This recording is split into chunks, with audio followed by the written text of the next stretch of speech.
Greetings to everyone. In this video, we'll be discussing June current affairs. We have already discussed some of the topics.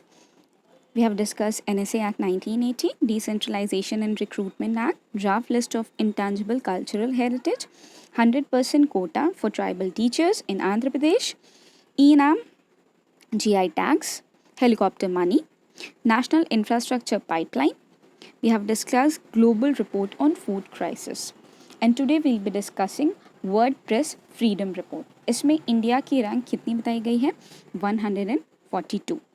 इसमें बोला गया है कि India की rank 142 है और इस रिपोर्ट को रिलीज़ किया है रिपोर्टर्स विदाउट बॉर्डर्स ने, और इन्होंने असेस किया था 180 कंट्रीज़ को, यानी इंडिया की रैंक कितने में से है?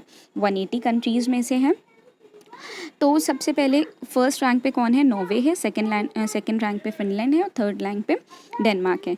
तो रिपोर्ट की फाइंडिंग्स के अकॉर्डिंग मैं आपको बता रही हूँ, this is not my personal opinion नहीं है मेरा। इसमें बताया गया है कि इंडिया की रैंक इसलिए ख़राब हुई है क्योंकि इंडिया ने जो अपनी मीडिया है इसकी ग्रिप बहुत ज़्यादा टाइट कर दी है, pressuring it to toe the Hindu nationalist government's line. तो हिंदू नेशनलिस्ट की जो गवर्नमेंट लाइन है उसको टो करने की कोशिश, उसको जो टो किया जा रहा था उसको प्रेशराइज किया गया है, ठीक है।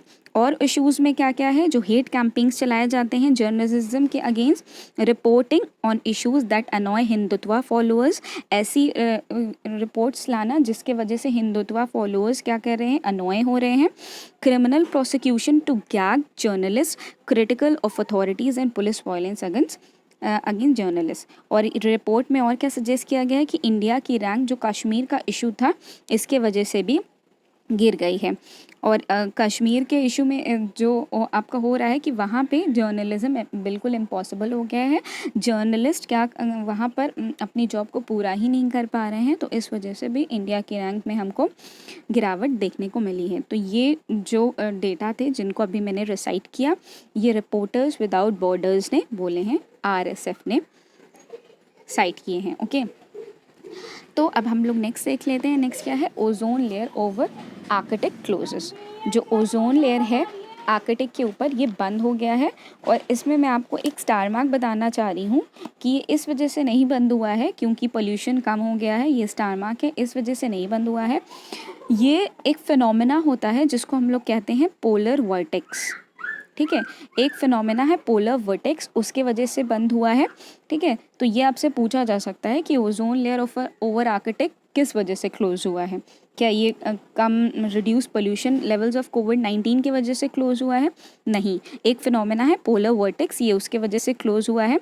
क्या होता रहता है कि होल क्या करता है? रैपिडली फॉर्म होता रहता है अनयूजुअल कोल्ड पोलर वर्टेक्स की वजह से, और इसका डिसअपियरेंस हमें देखने को मिला है, यही result of the polar vortex warming है। अब ये क्या है कि which causes it to begin mixing with ozone rich from the lower atmosphere offsetting the temporary depletion. ये जो टेम्परेरी डिप्लीशन है ये ऐसा इसमें हमको देखने को मिलता है कि ये कोल्ड होता है, फिर हॉट होता है, कोल्ड होता है, हॉट होता है, और इसी में ये इसमें डिप्लीशन होता है और ये कवर अप हो जाता है, ठीक है। तो ये इस साल का जो था वो बहुत ज़्यादा हमको डिप्लीशन देखने को मिल रहा था। साइंटिस्ट ने कहा था कि जो अनयूजुअल एटमॉस्फेरिक कंडीशंस हैं इस वजह से ऐसा हुआ है, और इसमें क्या इंक्लूड है? Freezing temperature in the stratosphere इसके लिए रिस्पॉन्सिबल था, इसके लिए पोल्यूशन रिस्पॉन्सिबल नहीं था, इसके लिए फ्रीजिंग टेम्परेचर, जो फ्रीजिंग टेम्परेचर था स्ट्राटोस्फेयर का वो रिस्पॉन्सिबल था। कोल्ड टेम्परेचर जैसे कि -80 डिग्री सेल्सियस, ठीक है, sunlight, wind fields and substances जैसे कि CFCs इसके लिए रिस्पॉन्सिबल थे, और इसको कैसे बंद कर दिया गया? इससे नेचुरल फिनोमेना हुआ पोलर वर्टेक्स का, और इस वजह से ये क्लोज हो गया, ओके। तो ये फाइंडिंग किसने लाया था?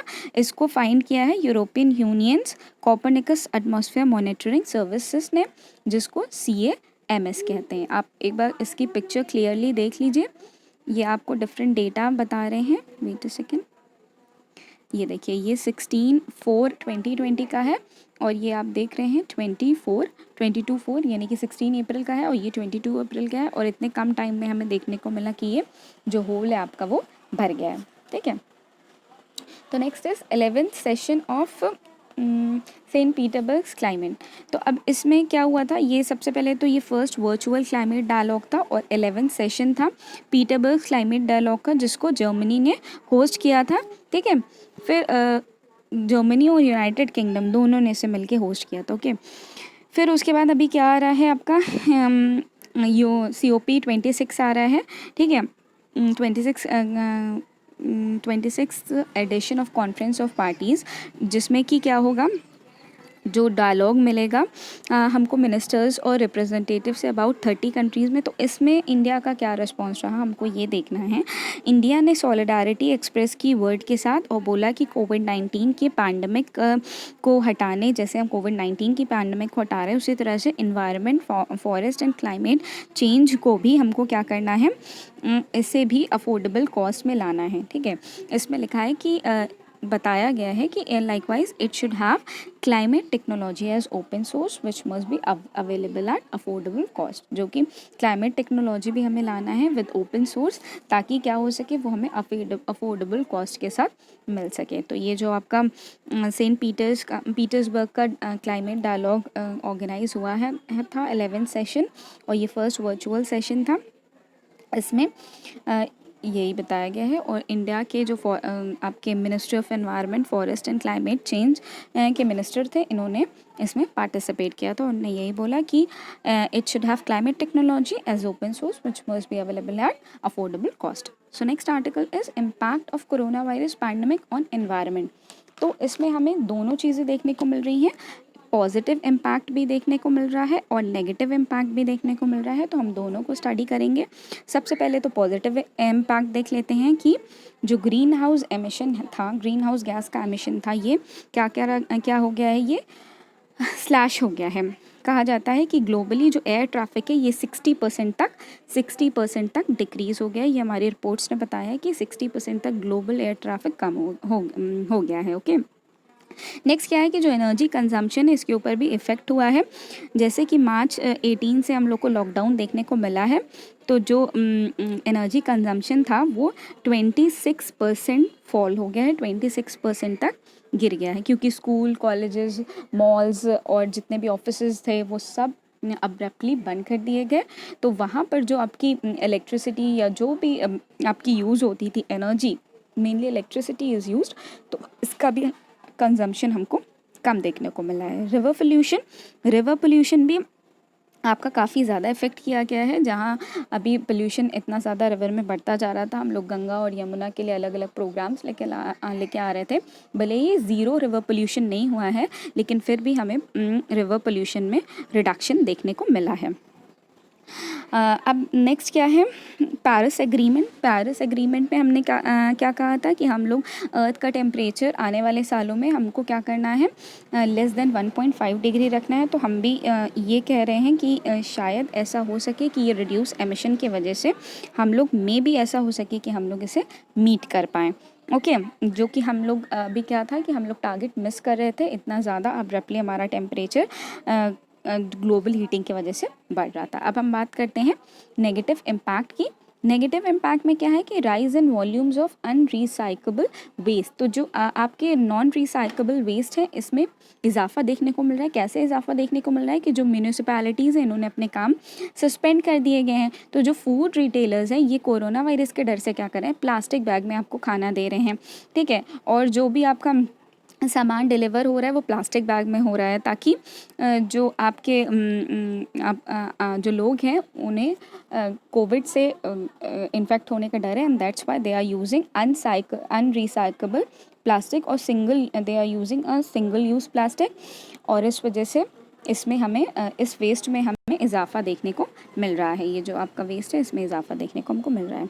Spike in amount of organic waste. अब जो ऑर्गेनिक वेस्ट है आपके, इसमें हमें बहुत ज़्यादा इजाफा देखने को मिल रहा है, क्योंकि हमारी कंट्री क्या करती है, हमारी कंट्री बहुत सारे ऐसे गुड्स हैं जिनको, हमारी कंट्री नहीं पूरे वर्ल्ड में बहुत सारी मेनली कंट्रीज़ हैं जो कि एक्सपोर्ट करती हैं। तो उनका जो सामान एक्सपोर्ट करने के लिए रखा होगा शिप्स में, तो वो तो अब लॉकडाउन के कारण जा नहीं पाया।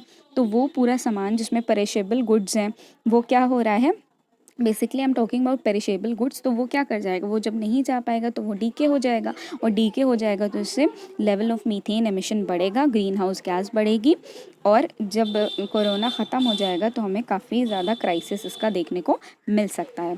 ठीक है, तो अब नेक्स्ट बात करते हैं हम लोग maintenance and monitoring of natural ecosystem temporarily on hold.